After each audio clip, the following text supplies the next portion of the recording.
Oi, pessoal. Vamos para a correção dos exercícios da aula 2 de Ciências do nono ano, que são questões que referem-se aos estados físicos da matéria e as mudanças de estado físico. Como é um conteúdo mais batidinho, mais fácil de ser entendido, vou fazer uma correção mais rápida, né, para o vídeo ficar mais curto. Então, a questão número 1. Deixa eu voltar aqui.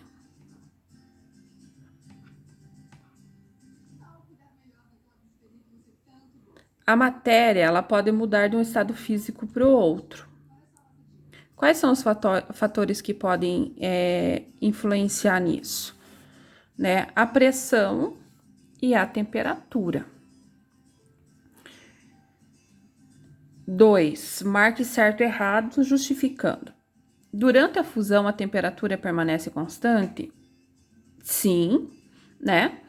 Durante toda e qualquer mudança de estado físico, a temperatura ela não varia, né? Então, isso não ocorre só com a fusão, mas também pode ocorrer com a ebulição, com a condensação e com a solidificação, né? Lembrando que a temperatura que a substância tem que alcançar para que essa mudança ocorra é chamada de temperatura ou de fusão, ou temperatura de ebulição, ou de condensação, ou de solidificação, né? Essa temperatura que ocorre, essas mudanças de estado físico, são chamadas de ponto de fusão, ebulição, condensação ou solidificação. Para que vocês entendam, vamos dar um exemplo bem rápido. Vamos tirar uma forma de gelo do refrigerador. A gente sabe que gelo é água no estado sólido, né? E para que a água ela se apresente no estado sólido, ela tem que ficar abaixo de 0 graus. Quando a gente retira do refrigerador, né, essa substância, a água, ela vai estar o que? Absorvendo calor. Por quê? Porque a temperatura está aumentando, é maior fora da geladeira, né, do refrigerador, do freezer. Então, se nós colocarmos um termômetro dentro, né, desse recipiente com gelo, a gente vai notar que ali a temperatura que vai marcar é 0 graus. E a gente sabe que à medida que o tempo vai passando, né, vai ocorrendo a mudança do estado físico. Esse sólido, né, esse gelo, ele vai derretendo, né, ele vai entrando em fusão e passando para o estado líquido. E nós notamos que a temperatura, ela continua a 0 graus, porque ela não varia enquanto tiver ocorrendo a passagem de estado físico, né? Quando nós observamos que no termômetro a temperatura aumenta, é porque toda substância que estava em estado sólido já passou para o estado líquido. Aí a temperatura começa a elevar, por quê? Porque essa substância, ela começa a absorver calor do ambiente. Letra B. O aumento da umidade relativa do ar facilita a evaporação? Não, né? Os fatores que influenciam na evaporação, que é a mudança do estado, um dos tipos de mudança do estado líquido para gasoso, é uma das formas de vaporização que a gente chama, seria o quê? Maior superfície de contato com o ar, maior temperatura ambiente, né? Maior quantidade de vento. Então, não.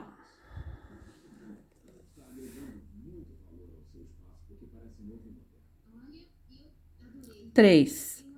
Indique o estado físico, se é sólido, líquido ou gasoso, que é sugerido em cada uma das figuras do esquema abaixo. Então, veja, nós temos 3 figuras ali que estão representando moléculas, né? Moléculas de uma substância qualquer. Na figura 1, nós temos moléculas que estão mais afastadas umas das outras. Então, se as moléculas estão mais afastadas umas das outras, significa que elas conseguem se movimentar, porque elas estão mais livres. Isto ocorre por quê? Porque tem menor força de atração entre essas moléculas, né? Na figura número 2, nós observamos que as moléculas elas estão mais próximas umas das outras. Então, o grau de movimentação, ele é um grau mediano, né? Porque a força de atração entre essas moléculas, ela é um pouco maior. Então, ela também é uma força de atração mediana. Na figura número 3, a gente observa que as moléculas, elas estão muito próximas umas das outras, né? E tem um grau, então, as moléculas, elas praticamente não se movimentam entre si. Por quê? Porque elas têm uma força de atração muito grande entre elas. Então, o grau de agitação molecular é bem menor, né? Qual estado físico indica cada uma das figuras, né? Então, na figura número 1, nós vamos atribuir o estado gasoso, né? No estado gasoso, as moléculas elas têm mais liberdade para se movimentarem. Por isso, né, nós não conseguimos ter uma forma e um volume definido de uma substância no estado gasoso, né?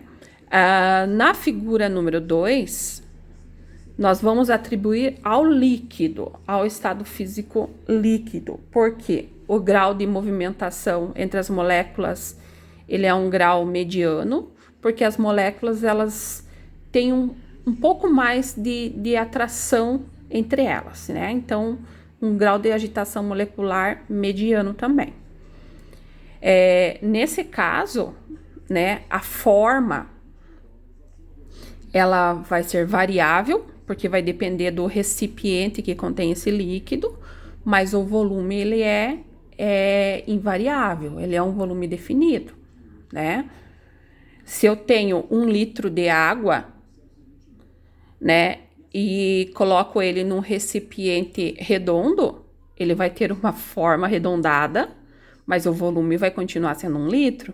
Se eu pegar esse mesmo 1 litro e passar para uma bacia, né, vai ter uma forma de uma bacia, uma forma, vamos dizer assim, uma bacia mais retangular, né? Vai ter uma forma retangular, então a forma variou, porque a tendência das moléculas é elas se movimentarem, né? Mas o volume, ele continua sendo o mesmo. Lá na terceira figura, nós vamos atribuir ao estado sólido, porque ali as moléculas elas estão muito próximas umas das outras, né? A força de atração entre elas é muito grande, então elas não conseguem praticamente se movimentar, né? Então a forma e o volume são definidos, ou seja, não variam.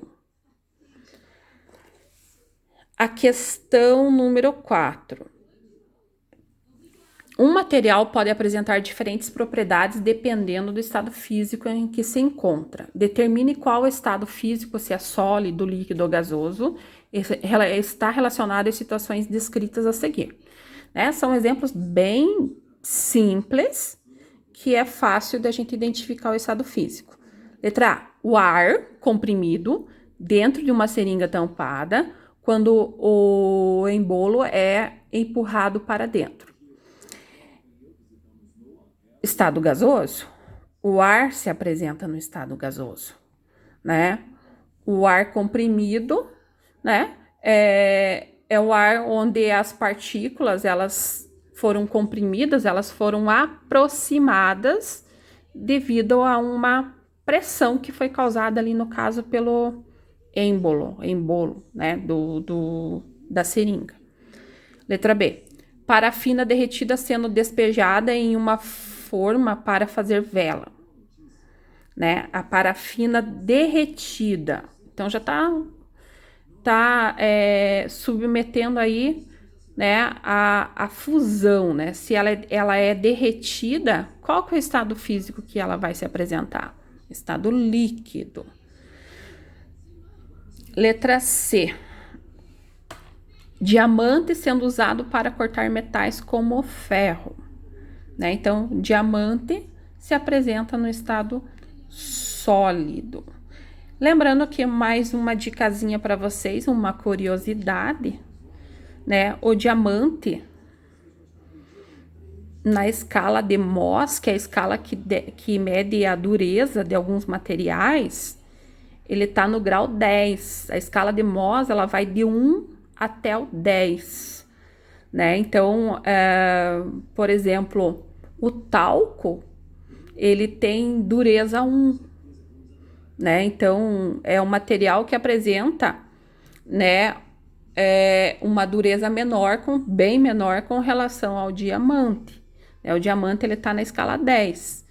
Essa escala é bem interessante de ser estudada, porque o material que apresenta uma dureza menor, ele tem uma resistência menor, ou seja, ele está mais suscetível a sofrer danos, né? Então, por exemplo, se eu atritar o diamante com qualquer outro material que esteja na escala de Mohs abaixo do diamante, numa escala 9, 8, 7 e assim por diante, né?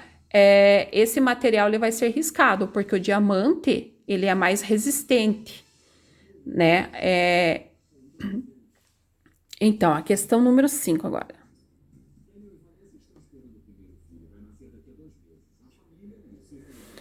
Explique como ocorre o funcionamento da panela de pressão, permitindo um cozimento mais rápido dos alimentos. Então, tem a ver com o fator da pressão, né? Na pressão, na panela de pressão, o que a gente faz? Né? Nós elevamos a pressão interior do líquido, né? Permitindo que esse líquido ele alcance uma temperatura de ebulição maior. Então, se a temperatura de ebulição é maior, né? Por exemplo, o líquido que a gente coloca dentro da panela de pressão para facilitar o cozimento dos alimentos é a água.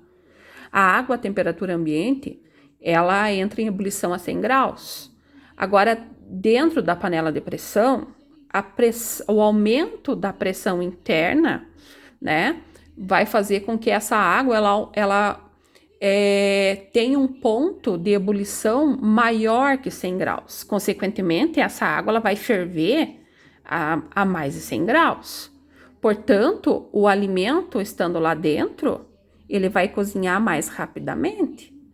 Fazendo uma analogia bem simplesinha, que tipo de temperatura que vai queimar mais a mão?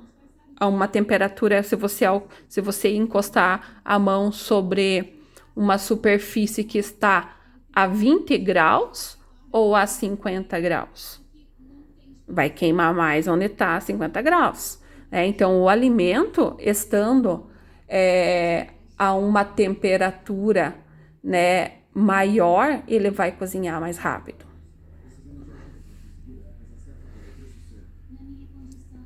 Questão número 6, letra A.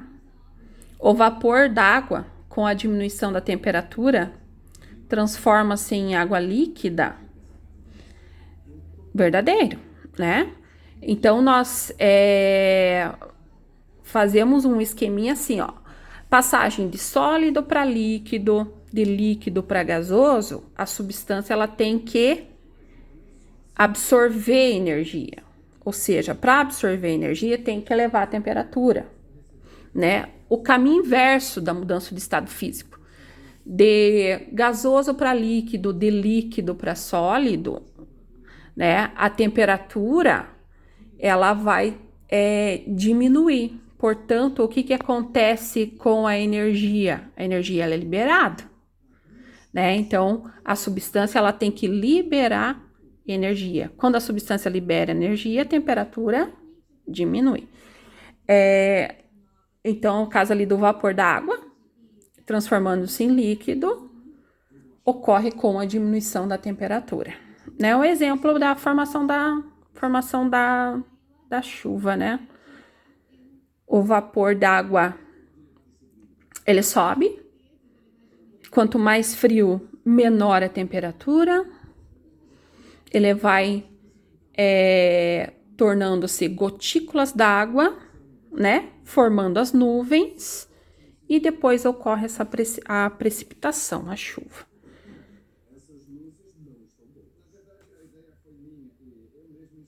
Letra B. Ao abrir um frasco com perfume, mesmo a certa distância, percebe-se rapidamente sua fragrância.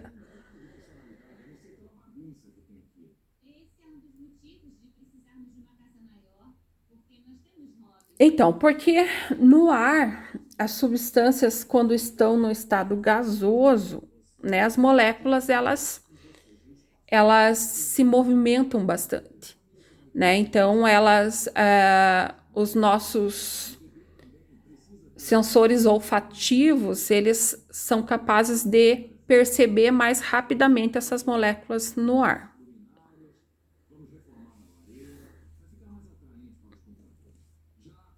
7. Para responder a esta questão, atente-se às condições de pressão atmosférica de cada região. Então, a questão da pressão, né? Quanto maior for a altitude, menor é a pressão atmosférica. O que é a pressão atmosférica? Menor vai ser a quantidade de oxigênio encontrada, para que vocês entendam, né? Fica mais fácil de associar dessa maneira. Quanto mais alto, menor a pressão de ar, né? Então, ou seja, tem menor quantidade de oxigênio. Tem menos moléculas no ar. Quanto mais baixo, ou seja, quanto mais a nível do mar, né, maior é a pressão atmosférica, né? Onde que é mais fácil de você respirar?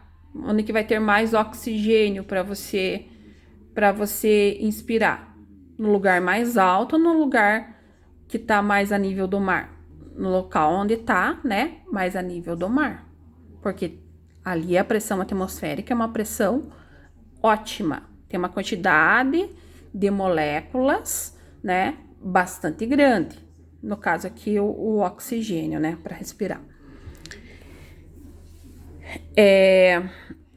Considerando uma mesma intensidade de chama e a água a mesma temperatura inicial, em qual cidade, né, seria Rio de Janeiro ou Brasília, a água entrará em ebulição mais rapidamente? Onde tem um ponto de ebulição menor. Onde que é o ponto de ebulição menor? Quanto maior a altitude, menor é a pressão atmosférica e menor é a temperatura de ebulição, né? Então, a água, ela vai o quê? Ela vai ferver a uma temperatura menor, quanto mais alto. Então, vai ser colocado o Rio de Janeiro ou Brasília? Rio de Janeiro é nível do mar. Então, a pressão atmosférica no Rio de Janeiro é maior. Brasília, né, tá situado em Planalto, o Planalto é mais alto, né? Então, ali a pressão atmosférica é menor. Menor pressão, menor altitude, menor ponto de ebulição. Letra B. Se nessas duas cidades forem usadas panelas de pressão para aquecer a água, o tempo para que a água pura entre em ebulição será diferente?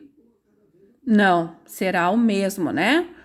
Porque a água está sendo aquecida dentro de uma panela de pressão, que é um sistema fechado, né? E que não vai sofrer influência do meio ambiente, não vai sofrer influência da pressão externa e nem da temperatura externa.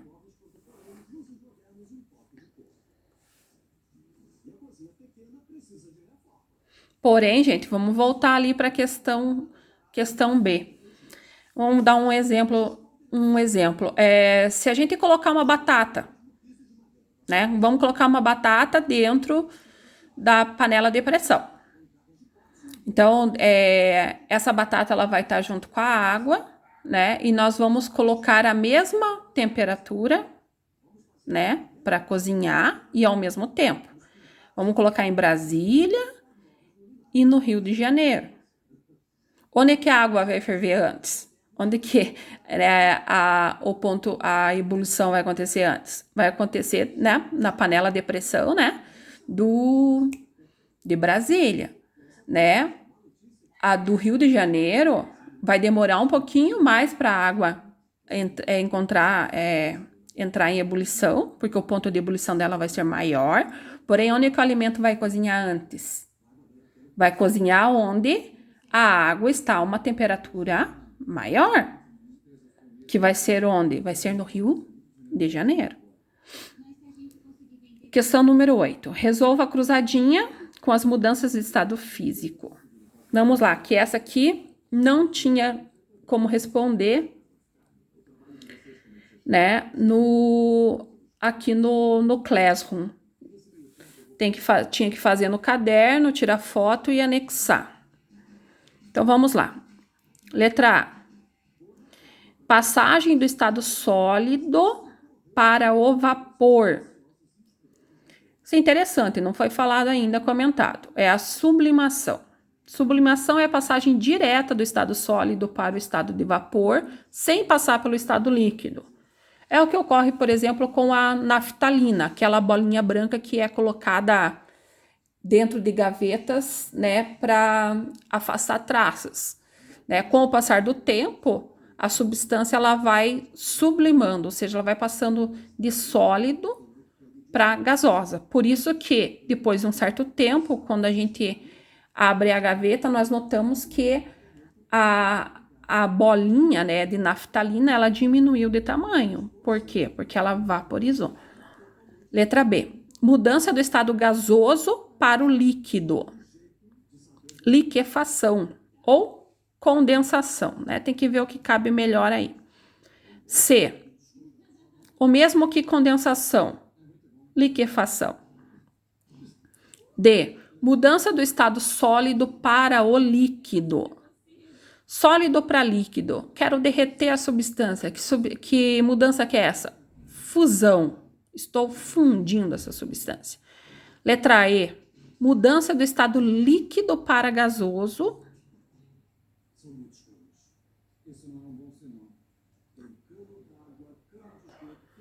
Com a formação de bolhas. Então, ebulição, né? Quando forma bolhas, nós falamos que está ocorrendo a ebulição. A ebulição é uma passagem do estado líquido para gasoso, quando é fornecido uma temperatura, né, para a substância. Essa temperatura é chamada de temperatura de ebulição. F. Mudança do estado líquido para o sólido. Mudança do estado líquido para o sólido. Então, eu quero solidificar uma substância, né? Eu quero deixar ela sólida, tornar ela sólida. É chamada de solidificação. É o que ocorre quando a gente coloca água para fazer gelo. G. Passagem do estado líquido para o estado de vapor. Líquido para vapor. Ele está generalizando ali a mudança de estado físico, né? Então, é chamado de vaporização. Lembrem que vaporização ela pode ocorrer por ebulição, quando a gente fornece a temperatura, né, para um líquido, que é a temperatura de ebulição. Pode ocorrer por evaporação, que é um modo que ocorre naturalmente, né, porque depende da temperatura ambiente. Ou ocorre por calefação, que é a passagem instantânea, né, do estado líquido para o estado gasoso, que ocorre quando uma substância ela alcança um material, né, uma temperatura muito alta.